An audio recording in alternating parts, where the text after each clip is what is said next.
hitung-hitung kami sudah hampir 1.000 orang yang angka yang kami. fantastis tuh Bu. Ya, ya, kami juga dari BKOW tidak henti-hentinya mengajak ya, terutama organisasi anggota di bawah kami untuk mengedukasi masyarakat bahwa vaksin itu memang baik buat kesehatan kita. Jadi kami laksanakan 3 kali vaksinasi massal berpusat di distrik Sidey.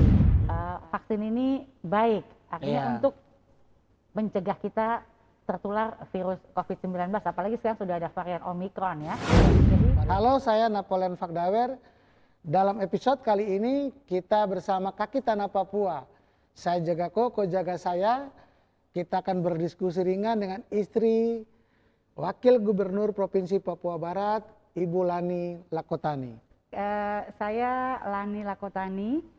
Lakotani nama suami ya. Kalau nama aslinya sih Lani Lasainggi. Ya. Nah, kesibukan Ibu terakhir sekarang di mana ini? Sebagai Ketua Badan Kerjasama Organisasi Wanita Provinsi Papua Wah, Barat. mantap ini. Nah, ini bicara tentang Badan Kerjasama Organisasi Wanita. Itu disingkat BKOW. Itu apa itu organisasi itu? Ya, jadi Badan Kerjasama Organisasi Wanita adalah organisasi wanita yang menghimpun organisasi wanita yang ada di tingkat provinsi. Itu ada tingkat provinsi. BKOW itu di tingkat provinsi. Ya. Nanti kalau di tingkat kabupaten namanya Gabungan Organisasi Wanita. Singkatannya GOW. GOW. Gabungan Organisasi Wanita. Kalau pusat? Sedangkan di tingkat pusat namanya KOWANI. Kongres Wanita Indonesia. Wow. Kongres Wanita Indonesia. Ya. Artinya BKOW ini dia sebagai bagian yang mengumpulkan organisasi-organisasi wanita. Ya. Kalau di Papua Barat jumlahnya itu ada berapa? Sementara ini yang sudah bergabung di BKOW ada 25 organisasi. Artinya masih ada lagi yang nanti? Masih ada. Jadi ada pengrekrutan khusus. Jadi kita ketika ada organisasi yang mau bergabung kepada BKOW, mereka audiensi dulu, kemudian menyampaikan mereka punya anggaran dasar, anggaran rumah tangga. Apakah itu bagian dari syarat? Syarat, itu syarat ya. Itu jadi syarat. tidak mutlak tiba-tiba saja masuk. Nah, tidak, itu dia. Gitu, ya. Jadi ada syaratnya. Nah, setelah ini nanti kami legalkan dalam forum resmi kami dari dalam Musda maupun dalam Rakerda. Ya. Kalau di pusat itu ada hampir 200 organisasi yang bergabung. Ya, kami di sini masih 25, jadi sebenarnya masih sedikit ini. Ya. Tapi untuk ukuran kita di di Papua Barat itu udah banyak organisasi perempuan ya, di sini perempuan wanita itu artinya. Nah, ada tidak organisasi-organisasi yang sifatnya kedaerahan di misalnya yang ada di BKW ini? Ada, kebetulan memang awalnya yang menghimpun, yang gabung ke BKW hanya adalah organisasi awal syaratnya itu yang ada satu tingkat di atasnya dan satu tingkat di bawah. Maksudnya kalau kita di provinsi berarti harus ada di pusat dan harus ada di kabupaten. Tapi ketika masa kepemimpinan saya berpikir bahwa bagaimana kita mengakomodir organisasi lokal. Mereka karena mereka ya, maaf misalnya seperti IPA, Ikatan Perempuan Akfak, kan tidak ada di Jakarta perwakilannya. Nah, sedangkan keberadaan kami ada di tanah Papua ini. Nah, kalau kita tidak mengakomodir, terus mereka mau kemana? Nah, akhirnya kami mengakomodir. Jadi yang masih bergabung bersama kami itu baru 3 organisasi itu. Ikatan Perempuan Akfak, IPA itu, kemudian Ikatan Perempuan Doreri, dan Ikatan Perempuan Wamesa. Wamesa ya. Luar biasa. Ya, kami juga berharap bahwa ikatan-ikatan perempuan yang kedaerahan ini bergabung kepada kami. Cuma kelihatannya setelah kami adakan pendekatan, kendalanya belum siapnya anggaran dasar dan anggaran rumah tangga, karena itu syarat dari kami. Nah, itu memang betul. Ya, kami ke depan juga memang rencana dari bidang organisasi mau mengadakan pendampingan kepada mereka kalau memang supaya membantu mereka menyusun anggaran dasar dan anggaran rumah tangga. Iya, memang kalau bicara organisasi tentu secara legalitas dia harus punya ADART, dia juga punya ada akte notaris. Betul. Ini bagian persyaratan karena sebuah organisasi dinyatakan legal ketika dia mampu memanage organisasinya secara organisatoris tapi berpunya berbadan hukum. Nah, ini BKW ini ada bidang-bidangnya tidak yang di Ya, kebetulan ada 6 bidang. 6 bidang ya? 6 bidang yang di BKOW. Bidang organisasi. Bidang organisasi. Ya, kemudian bidang pendidikan, pendidikan seni dan budaya. Seni dan budaya. Kemudian ada hukum dan HAM, ya. Kemudian humas, kemudian bidang kesehatan, dan satu ekonomi. Iya. Ya. Ada kegiatan yang sudah dilakukan oleh Ibu dengan BKW? Iya, jadi kebetulan kami mau ulang tahun nih tanggal 3 Februari. Woi. Iya, tanggal 3 Berarti Februari. berapa hari lagi ya? Ya, tanggal 3 Februari kami mau ulang tahun. Jadi dalam kegiatan hari ulang tahun ini memang kami membuat agak sedikit meriah, makanya kita bilangnya gebiar.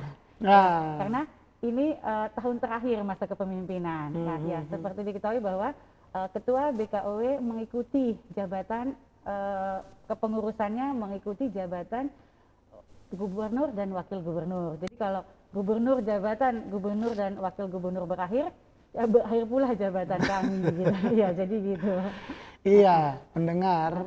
Kalau kita bicara tentang organisasi perempuan atau wanita, tentu harus disiapkan secara organisatoris secara baik dan juga program-program yang jelas.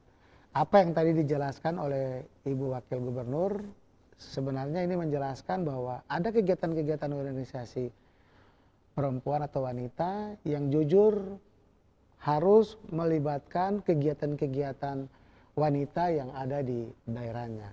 Nah, Ibu, kita lanjut lagi.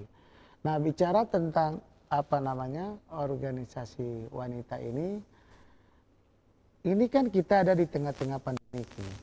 2 tahun terakhir ini malah kalau lihat anak-anak kita seperti anak Ibu hampir sempat belajar juga dengan luring atau daring. Yeah. Nah, program pemerintah hari ini adalah kemudian meminta kepada semua warga di seluruh Indonesia, juga di Papua dan khususnya juga di Manokwari, untuk melakukan vaksinasi. Pandemi COVID ini tentu dia memberikan dampak yang besar. Nah, BKW melihat pandemik ini dengan program-program kegiatan yang dilakukan seperti apa? Iya, jadi ini masih yang dalam ulang tahun dulu ya. Kebetulan kami baru-baru ini mengadakan pameran IKM dan UMKM. Ulang tahun yang keberapa nih besok? Yang ke-13 ini nanti, 13. Masih remaja. Masih remaja, Iya. ABG ini ya. Iya. Ke-13 ini kami mengadakan, kenapa kami mengadakan pameran IKM dan UMKM? Karena ketika pandemi, ketika terdampak dampak pandemi, itu ibu-ibu lah yang sebetulnya lebih eksis. Ini bukan bapak-bapak, tidak. Karena ketika sepakat. Karena ketika pandemi akhirnya banyak penghasilan ya, sektor ekonomi yang terganggu. Nah, ibu-ibu ini eksis. Jadi mereka berpikir bahwa ya dapur ini mesti ngebul, ya kan? Iya. Ya, Harus dengan berasap penghasilan harus iya. berasap. Jadi sepakat. Jadi kira-kira kalau penghasilan tidak ada kan nggak mungkin anak-anak nggak makan. Sepakat. Nah, saya melihat bahwa banyak sekali kami organisasi wanita itu memiliki UMKM. UMKM ya, kita bilang saja seperti Aisyah. Aisyah, kalau ada satu Aisyah, itu mereka juga mereka membuat sepan pencuci piring. Tapi masih konsumsi mereka sendiri gitu ya. Yeah. Mereka masih dibeli karena belum pemasarannya belum bagus gitu ya. Kemudian Salima. Jadi banyak sekali organisasi perempuan yang ibu-ibunya tuh berpikir bahwa bagaimana supaya anak-anak ini masih bisa jajan. Jadi usahanya cukup banyak gitu. Dan terbukti ketika kemarin kami pameran dari 25 organisasi anggota itu ada 16 organisasi yang ikut andil dalam kegiatan kita kemarin. Dan ketika saya kunjungi keliling satu persatu, ya banyak yang memang mereka upayakan untuk bagaimana supaya bisa tetap hidup ini bisa berlangsung gitu, dengan tidak hanya mengharapkan uang yang diberikan oleh suami, dan itu mereka hanya ngomong industri di rumah saja. Nah, luar biasa. Jadi kegiatan-kegiatan itu home industri di rumah. Ya, home industri. Nah, jadi kenapa saya adakan pameran? Ya, saya pikir bahwa kita melakukan pameran supaya kita lihat bahwa kita show to everybody ya, bahwa ini kita nih punya loh sebetulnya itu. hasil gitu. Nah, itu. Ibu-ibu ini punya hasil, punya. Jadi bagaimana supaya membantu mereka memasarkan. Nah, kita berharap ya mudah-mudahan ketika ada yang melihat mungkin dari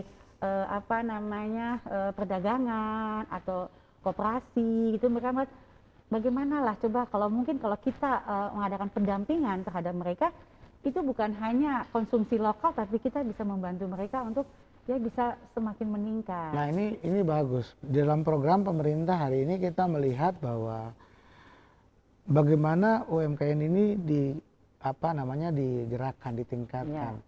Nah, memang di dalam beberapa tahun ke belakang itu terjadi kelesuan. Nah, tapi dengan BKW ini telah membuat sebuah gebrakan yang luar biasa. Apalagi yang tadi Ibu sampaikan, bagaimana supaya di tengah-tengah pandemi dapur bisa mengepul dengan mengembangkan apa yang bisa dilakukan melalui home industry itu. Nah, yang macam misalnya Aisyah yang tadi kegiatannya apa itu? Jadi mereka membuat sabun cuci ya, Sunlight itu sama seperti yang di toko gitu. Wah, iya. Ya cuma mungkin packagingnya yang kurang bagus. Jadi kita minta harapan pemerintah ya kami diberikan pelatihan bagaimana packaging atau mungkin bagaimana caranya kalau mau mengembangkan usaha kredit kur apa ya kredit seperti usaha. Iya, kredit usaha seperti itu. Dan juga satu lagi dari Jala ini Jala Senasri. Oh iya, Angkatan Laut itu kan. Laut itu mereka karena di sekitar mereka itu banyak sukun, mereka membuat makanan itu sukun frozen. Saya juga baru lihat kemarin. Jadi sukun frozen, jadi sukun mereka sudah kukus ya, kemudian sudah dikemas, jadi dia ya frozen jadinya. Nanti kalau kita pulang tinggal kita goreng, kita makan. Nah, gitu. Nah, ini kan menarik karena kalau sukun yang sekarang kita mungkin berapa hari atau minggu dia udah rusak, tapi kalau sudah di frozen ini kan dia bisa bertahan berapa bulan. Dan juga saya tanya, idenya dari mana? Kenapa sukun dibikin gini? Dia bilang, Ibu, soalnya kan sekarang kalau kita mau bawa sukun buah harus karantina. Ya harus urus surat karantina. Kalau sudah ada dalam kemasan frozennya, ya itu kan sudah tinggal dibawa saja gitu kan. Betul. Jadi aman. Oh ya, jadi iya. Bu Lani Lakotani, ini ada hal yang kita ingin bicara tentang BKW itu. Sebuah organisasi wanita, tetapi tidak terlepas dari sebuah organisasi wanita tentu ada juga kegiatan yang langsung juga terhadap orang muda atau anak-anak muda, khususnya perempuan. Nah, ada tidak yang selama ini dilakukan oleh untuk BKW terkait dengan perempuan, anak muda atau untuk orang muda itu? Oh iya, jadi kami seperti bidang hukum dan HAM ya, itu kami biasanya mengedukasi siswa-siswa SMA. Ya, bagaimana bahaya narkoba seperti itu kami juga. Jadi kami datangi sekolah-sekolah, kami adakan edukasi bekerjasama dengan narkotika nih, BNN ya seperti itu. Nah, terkait dengan apakah organisasi perempuan muda gitu ya tadi maksudnya ya bisa bergabung dengan BKW, ya yang penting mereka adalah isinya perempuan semua itu organisasi gitu ya. Nah itu kita bisa seperti ada Ikatan Dokter Perempuan Indonesia. Betul, ya. ada. Cuma di Manokwari belum ada. Nah, gitu. Jadi yang penting dia dokter perempuan, biarpun dia masih bujang, ya dia bergabung di organisasi. Menarik. Jadi kita kan ada organisasi profesi gitu ya, ada organisasi kemanusiaan, ada organisasi ya berbagai macam, organisasi keagamaan seperti itu. Iya. Ini penting sekali pendengar karena BKW sebuah lembaga yang menaungi wanita, itu juga mempunyai program-program yang seperti dijelaskan oleh Ibu Lani Lakotani tadi. Melakukan kegiatan-kegiatan juga untuk orang muda.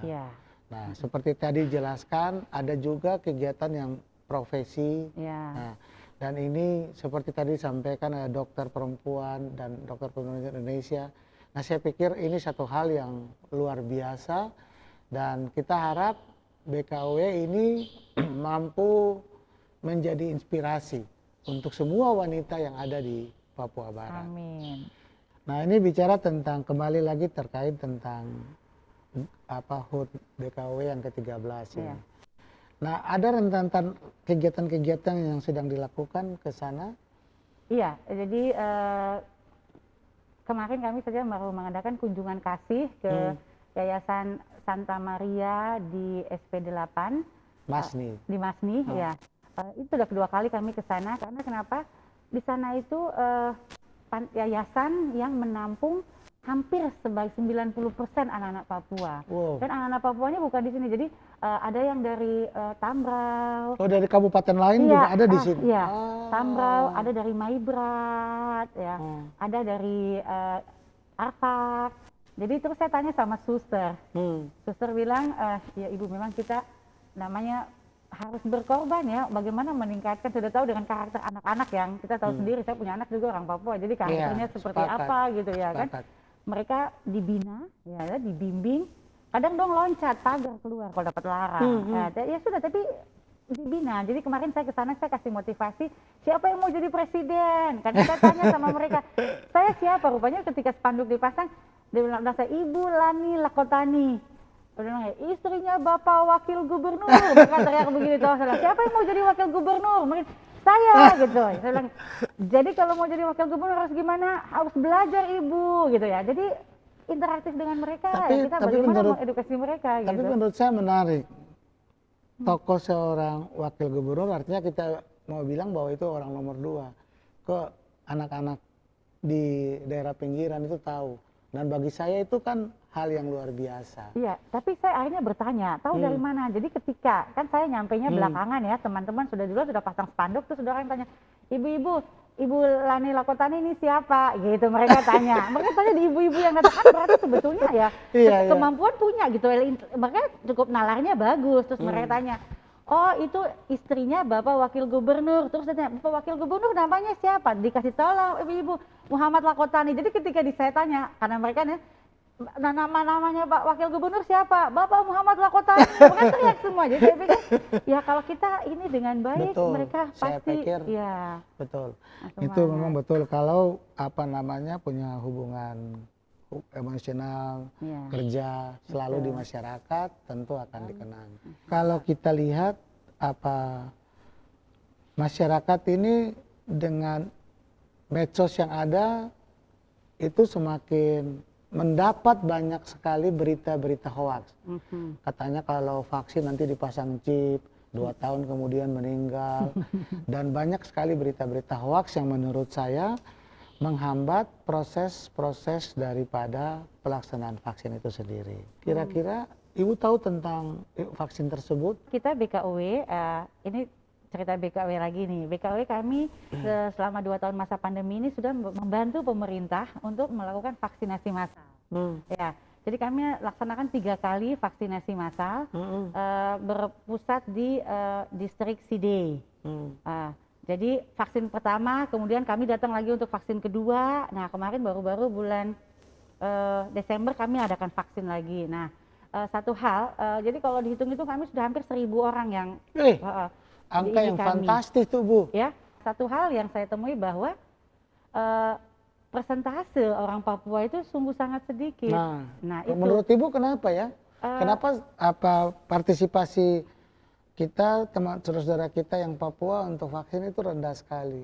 Ya itu tadi, mungkin kan ada hoaks-hoaks yang ya orang katakan nanti ini, akhirnya ini. Jadi akhirnya mereka juga takut gitu kan melakukan itu. Dan biasanya yang melakukan vaksinasi itu hanya pelaku perjalanan gitu. Karena kalau ada orang Papua yang vaksin, saya tanya, oh ini pasti mau pergi, iya mau keluar gitu. Karena sekarang kan aturan ya, syarat untuk melakukan perjalanan ya harus divaksin gitu. Jadi kami juga dari BKUW tidak henti-hentinya mengajak ya, terutama organisasi anggota di bawah kami untuk mengedukasi masyarakat bahwa vaksin itu memang baik buat kesehatan kita gitu, tapi ya memang kita harus terus berusaha dan berdoa, saya pikir gitu teman-teman, karena kalau tidak kelihatannya juga nanti ya terutama yang OAP ini ya, kalau kita presentasikan pasti tetap lebih rendah gitu. Atau bagaimana supaya bisa vaksin, suruh mereka berangkat, kita bikin kegiatan berangkat supaya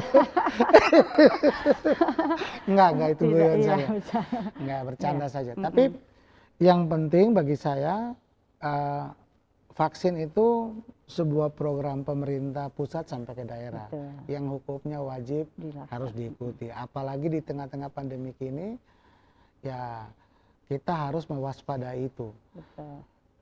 Virus yang satu selesai, satu muncul lagi. Iya. Nah, jadi saya pikir terima kasih Bu yang apa yang tadi disampaikan terkait dengan vaksinasi yang sudah dilakukan. Nah, saya harap gebiar ulang tahun BKW yang ke-13 ini bisa terus berjalan dan juga membuat program kegiatan-kegiatan yang terus menyentuh. Ada tidak himbauan yang Ibu mau sampaikan untuk masyarakat juga seluruh warga di Papua Barat terkait dengan vaksinasi ini? Iya, jadi mari kita jangan percaya sama berita-berita bohong ya, hoak-hoak itu, karena seperti kita lihat, saya juga sudah vaksin 2 kali. Pasti Pak Napoleon juga Siap, vaksin, sudah. ya kan? Saya sudah Nah, 2 kali. Dan kita tetap ya ajal di tangan Tuhan. Amin. Iya ya, ajal di tangan Tuhan. Bagaimana cara Tuhan memanggil kita hanya itu rahasia Tuhan. Amin. Jadi vaksin ini baik, artinya Iya. untuk mencegah kita tertular virus COVID-19, apalagi sekarang sudah ada varian Omikron ya. Iya, Jadi varian baru. varian baru. Jadi saya mengajak kita semua tidak usah takut untuk mengikuti vaksin, karena sebelum divaksin itu kesehatan kita diperiksa dulu gitu kan. Iya. Di tensi, kalau darahnya tinggi tidak akan divaksin. Nah, itu. Kemudian ditanya lagi apakah punya penyakit bawaan, seperti itu.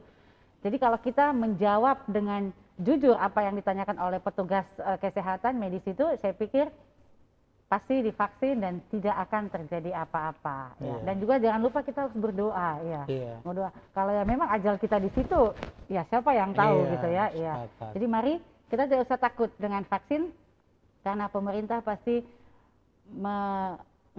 menghimbau kita untuk vaksin untuk keselamatan kita semua. Siap. Ya. Mantap sekali, luar biasa Bu Lani. Nah, kita sudah ada di penghujung acara. Ini closing statement Ibu, apa yang Ibu mau sampaikan?